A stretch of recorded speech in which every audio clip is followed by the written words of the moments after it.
Everybody, Super Squee here, the emotionally unstable gamer channel on YouTube. More big list time.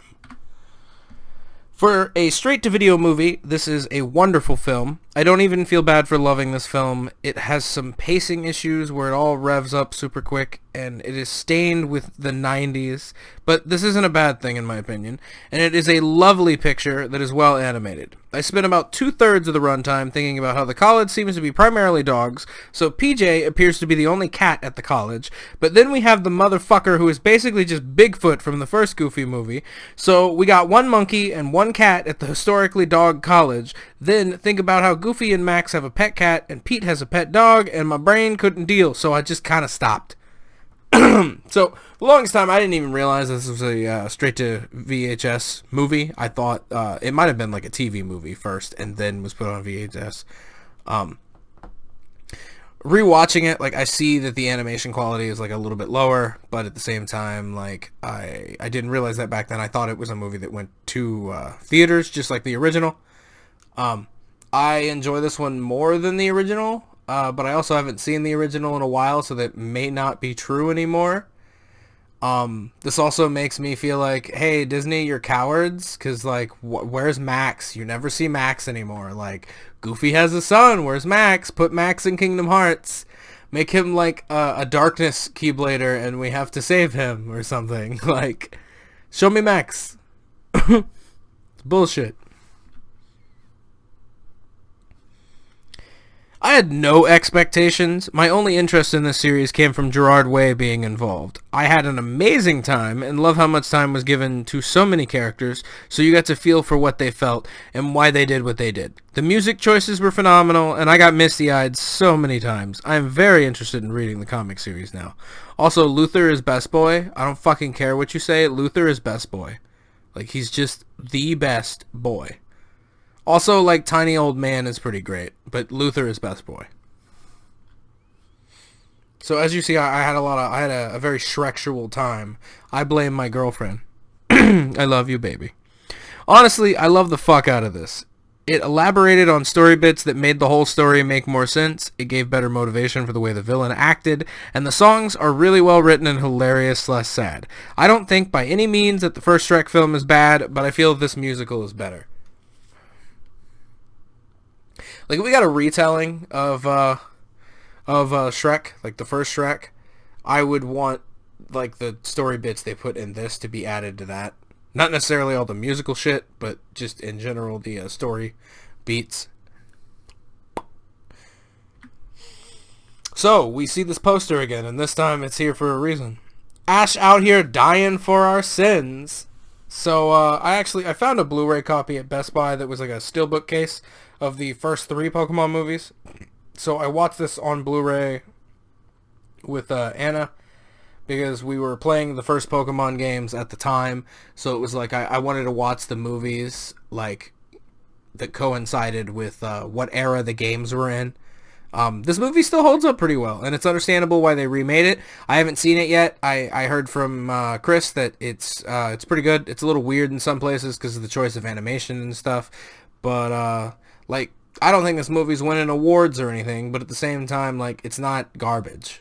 And it's a lot of fun to watch. And I feel like I say, like, it's not winning awards, but it's not garbage, like, a lot when describing shit that's not garbage. But, you know, it's an easy way to describe. But Pokemon, you like Pokemon, you haven't seen this, go watch it. If you already watched it and you already like Pokemon, like, you've seen it. It's pretty good. It's a fun time. Beautiful Pokemons and, like, good animation. And Ash is a dummy.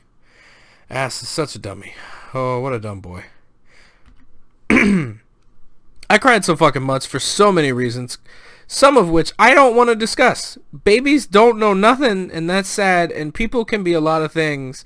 Don't make them okay or right, but remember, you don't always know the whole story. Also, Willem Dafoe.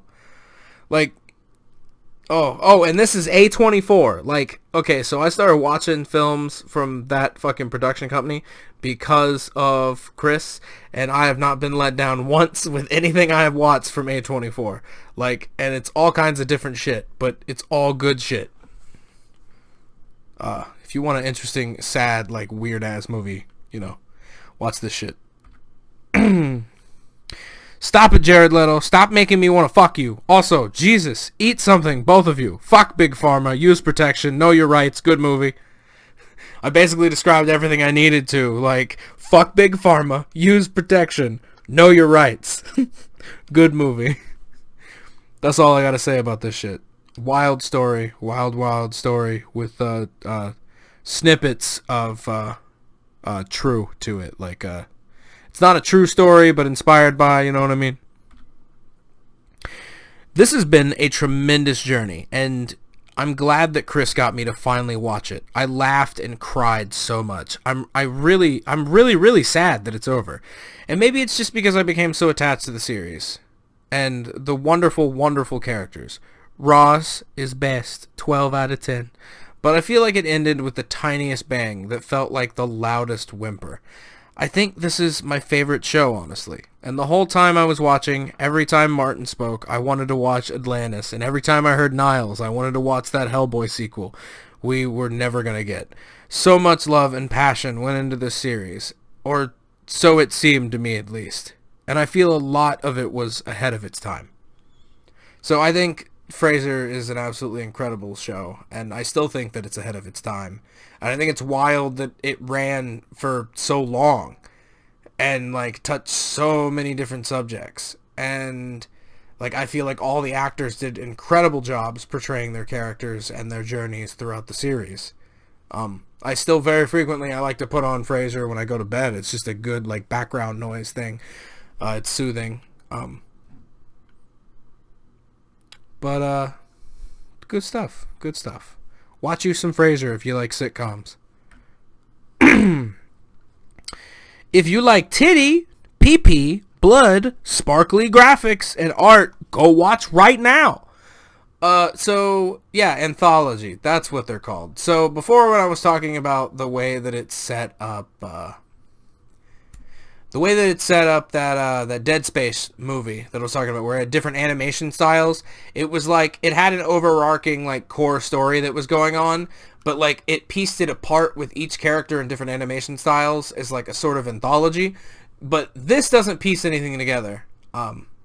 It's just all separate little stories. Some of them are short, like 15-minute episodes. Others are, like, an hour long, or, like, an hour and a half, I think. But it's just an awesome anthology of different animation styles and different stuff going on and little mini stories, and it's incredible. It's really great, and there's something there for everybody. Like if you don't like one episode, you're guaranteed to like another episode. So like totally go check this out if you're interested in like animation or you like cartoons and stuff. I mean, even if you're not, I feel like there's something here for everybody. You should watch it. When I was about 5 or 6, I remember sitting on the edge of the pool table at my old house and calling out when my dad needed to heal or use mana potions. I'd seen this game inside and out, but I'd never actually made it past level 5 myself until today. A lot of this game is nostalgia for me, but a lot of it is still just really good, and for the $10 price tag, it is definitely worth it. It's nice to see how much detail, even in this early game in the franchise, Blizzard had ideas of the greater world of Diablo, and it's awesome to see how much of it survived and was included in the newest title. Playing this just makes me want to play a ton of Diablo clones. The atmosphere doesn't terrify me like it did when I was a kid, but it's still very creepy and spooktastic, and the music and ambience make the game come together so well. So, Diablo 1 is probably still one of my favorite games of all time, though I'm more partial to Diablo 2. Diablo 1 still, I feel like, has enough ambience and stuff that it does creep me out a little bit, and I don't think I would have been able to play it alone if my friend Chris had not been here for most of the playthrough. He wasn't even watching me or anything, he was just doing shit in the background while I played. At the time that I did this, Hellfire was not included. I'm not a huge fan of Hellfire in general. I did more recently play through it after the fact just to fuck around. It's still got some cool shit that's added, and ultimately I don't think that it hurts the gameplay as a whole. It's not considered canon, but I feel like there's enough loose stuff there that it doesn't matter if it's canon or not. It was a expansion to the game that fucking Blizzard did not work on themselves. It was made by Sierra when I think they were like partnered for some reason.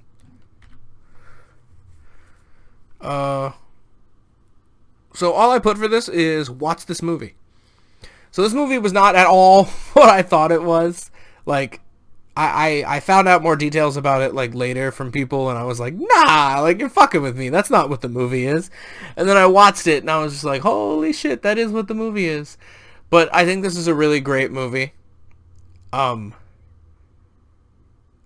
think it's an absolutely incredible movie, like, genuinely.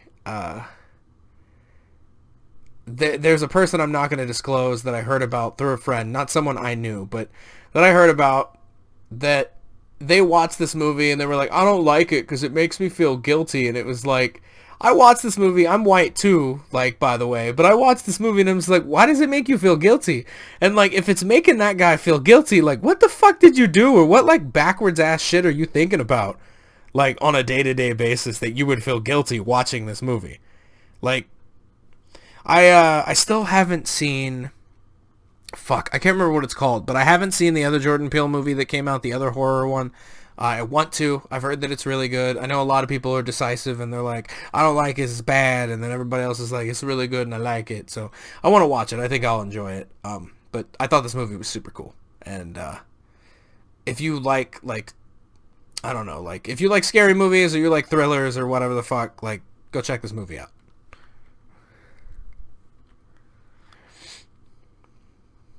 Played this on PC, but this is the best image I could get. Between this and its sequel, I clocked in hundreds of hours to the point that AI Director, even on easy, will spawn special infected so close together and so frequently, it is a goddamn clusterfuck, and I love/hate it. Over the years, I've finished the game so many times, and it still has this crazy appeal that makes me want to play over and over. The mods and maps make it something you can spend months to maybe even years on. If you like hectic shooters and zombies and haven't played Left 4 Dead, you owe it to yourself to check it out. So, like, this is a really great co-op shooter. The AI can get you through the game if you want to, but I would not play higher than, like, normal mode alone just because the AI is dumb.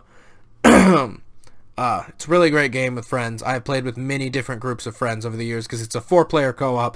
There is a versus mode where you can go through the levels and opponents will get access to special infected, and they'll be like the superpowered, like, different strains of zombies trying to fight you and stop you from getting to the safe houses at the end of each level. It's a lot of fun. I typically don't like games like this, but I really enjoyed this one. I feel like it stood out. It still has, like, a really huge player base from every time I get on it, like, years apart. It's got a really big modding community. A lot of it is baked in, especially for, like, Left 4 Dead 2, which contains Left 4 Dead 1 in it. Like, the whole campaign of Left 4 Dead 1 is in Left 4 Dead 2. There are some balance changes and stuff, so if you prefer the first one, like, the option is there to just play it, but even then, it's still got shit tons of mod support, and all you gotta do is go online and go to one of the many websites and download maps, weapons, whatever, to your heart's content. Really great co-op teamwork shooter with Zambles. Thank you for watching, everybody. I will catch you guys next time. It's been awesome. Bye-bye.